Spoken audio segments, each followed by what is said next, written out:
Hello and assalamu alaikum. Today we're going to be talking about emotional intelligence and Goleman's EQ competencies. In the previous video, we already talked about the qualities of good leader, and we said that we had a little discussion about what emotional intelligence is, and we also said that okay, we're going to talk about Goleman's EQ competencies in the next video because this self-confidence and self-belief is a part of EQ basically. So how is that? Let's talk about that. Emotional intelligence. It could also be short from EI or EQ, whatever is fine with you. Both work. EI is because it fits in with the short form, and EQ because it's in comparison to IQ, and that's why.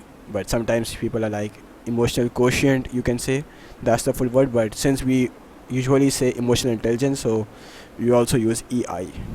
Well, let's start.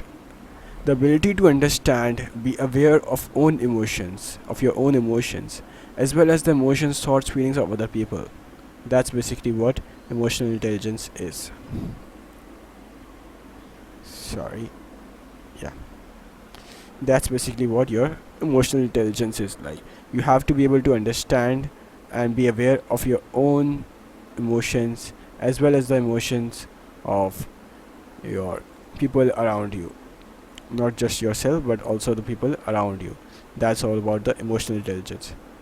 Not just about understanding your emotions, and it could also have a like the basic ideas that you have to be able to understand of your own emotions as well as the emotions of other people. That's just it. That's basically it.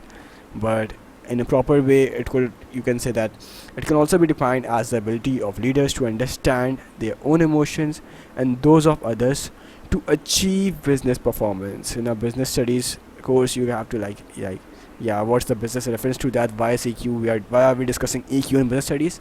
Well, it is to achieve business performance. Like, if you know your own emotions, if you know the emotions of people around you, you can motivate yourself and you can motivate others around you as well.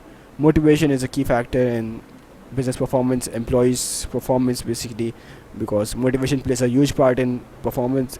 If someone is motivated, no matter how that motivation comes from, if you are motivated for something, then you will have some more energy to that work. You will add some more energy, more effort, and hence your productivity will increase.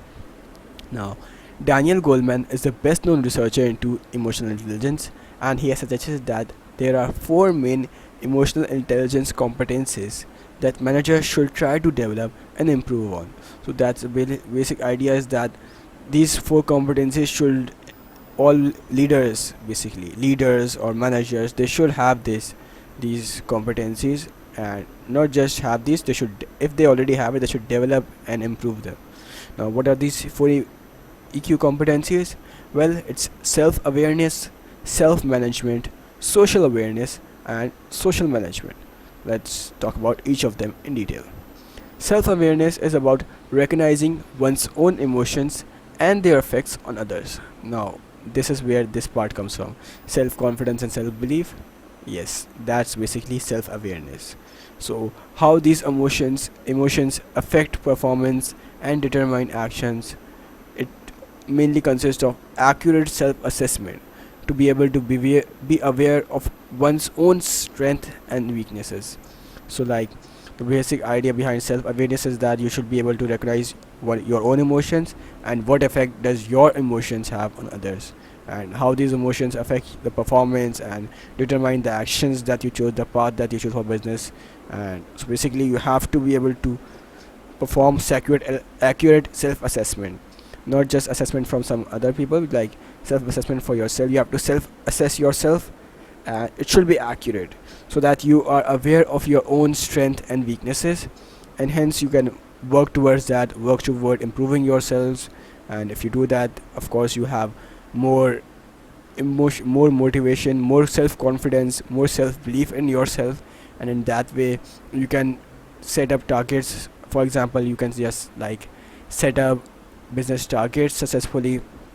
Like, if sometimes you have a goal like, okay, I have to do 100 million units, we have to sold 100 million units in so and so time period. How are we going to achieve that? No, that's completely impossible. I don't believe in it. I can't do that. So you will hesitate to set that goal, and if you hesitate, Your employees and everyone else will also hesitate because you are the manager. They look after you.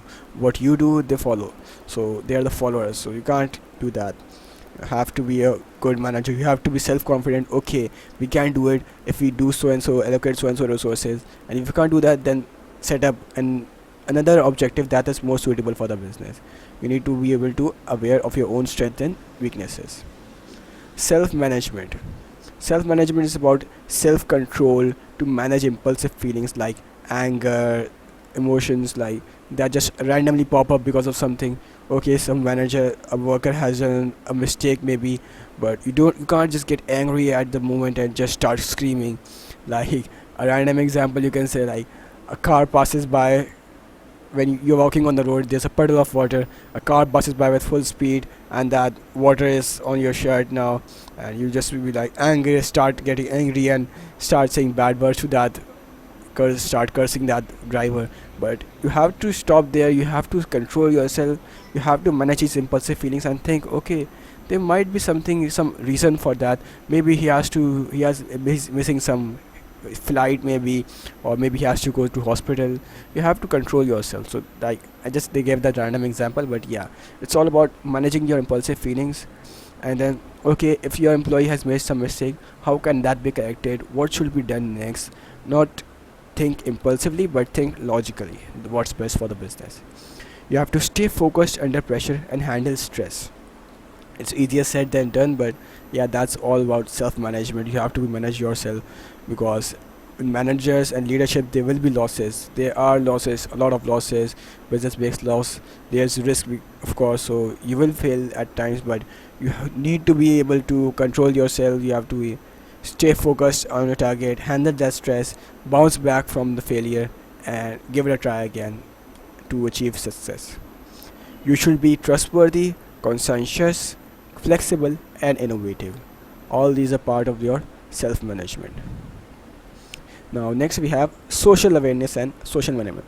Now, self awareness, self management was about your own self, how you need to recognize your own emotions, you have to control, and how you first part is about understanding, and the second part is about its relation with other people, like how you should behave, how you should control yourself, how you should present yourself to others. You should be trustworthy to others. You should be flexible and innovative.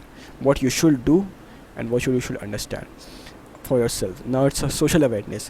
What you need to understand about others and what you should do. Social awareness. So basically, you have to be empathetic. You need to listen to others. You need to take advice and develop others. It's not just like you think about yourself. You don't. There's a complete autocratic leadership style. Okay, that is okay in some situations, but in general, like if you need good emotional intelligence in managers sometimes, then you should have social awareness. You should listen to others, take advice from others, and help develop others. Be empathetic towards others. You should also have an understanding of the organization of the business and focus on customer service, how you can make your customers happy, what is the basic structure of the business, what is our goal, how can we accomplish that goal. So you need to be aware of your surroundings. Then there's social management, that you should be skilled at persuasion. You should be skilled at influencing others. It's not just about just about understanding your environment. It's about being able to persuade others, being able to influence others, influence your employees, persuade the investors and people around you, persuade your customers to buy that particular services or products, persuade other investors, as I said, that to invest in your business. So it's all about persuasion and influencing others. You saw for how can you do that? Well, you should have effective communication. Effective communication, as in being able to communicate your ideas, your points to the employees, your objectives to the employees, not just like okay order them. No, you have to communicate them effectively and should know that okay, if your employees understand it or not. If they can't, then use some other way of communication. You should be able to manage conflicts that arise at times between stakeholders at times, or your employees as well. So you need to manage conflicts as well. You should be able to get everyone on the same team. They should be team working, they should collaborate with each other, and they should be cooperative with others. So that's all you need to do as a manager as well. You need to be a team working person, you need to collaborate with others, and you also need to be cooperative with others. So that's about the social management part. And yeah, we have covered all of these four EQ competencies. So thanks for watching, and that wraps up the first chapter of leadership and management, or management and leadership, vice versa. Okay, thanks for watching. Allah Hafiz.